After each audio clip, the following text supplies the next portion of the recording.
IPL చరిత్రలో ఒక శకం ముగిసింది. 2018 నుంచి 2025 వరకు రాజస్థాన్ రాయల్స్ జట్టుకు వెన్నుముకగా నిలిచిన సంజు శాంసన్ ఆ జట్టును వీడి చెన్నై సూపర్ కింగ్స్ లో చేరాడు.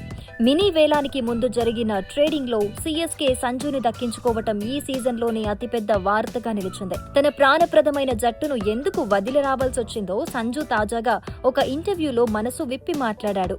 రాజస్థాన్ రాయల్స్ లో తన సమయం ముగిసిందని భావించానని, అందుకే బయటికొచ్చానని సంజు స్పష్టం చేశాడు.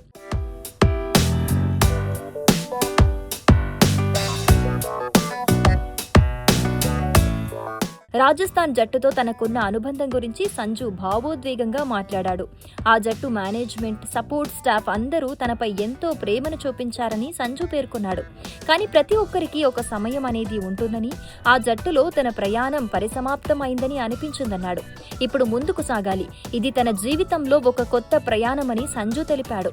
రాజస్థాన్ కు ప్రత్యర్థిగా ఆడటం ఇదే తొలిసారని, అయితే మైదానంలోకి దిగాక కేవలం మ్యాచ్ గెలుపుపైనే దృష్టి పెడతానని చెప్పుకొచ్చాడు.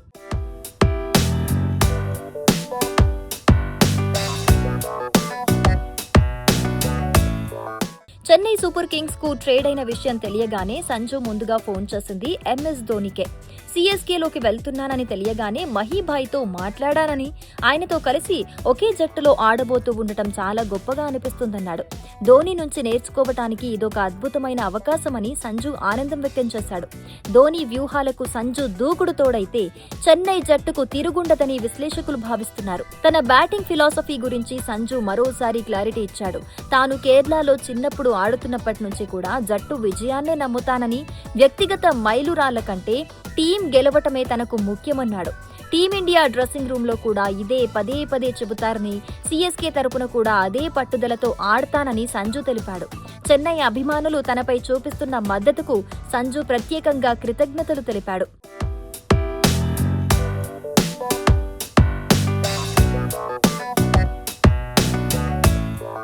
ఐపీఎల్ 2026 లో Rajasthan Royals versus Chennai super Kings match ఇప్పుడు అందరి దృష్టిని ఆకర్షిస్తోంది. నిన్నటి వరకు రాజస్థాన్ నడిపించిన కెప్టెన్ ఇప్పుడు అదే జట్టును ఓడించడానికి వ్యూహాలు రచించబోతున్నాడు. మరి ధోనీ శిక్షణలో సంజు శాంసన్ తన కెరీర్ ను ఏ స్థాయికి తీసుకెళ్తాడో చూడాలి. ఆరెంజ్ క్యాప్ రేసులో ఈసారి సంజు గట్టి పోటీ ఇస్తాడని ఫ్యాన్స్ ఆశిస్తున్నారు.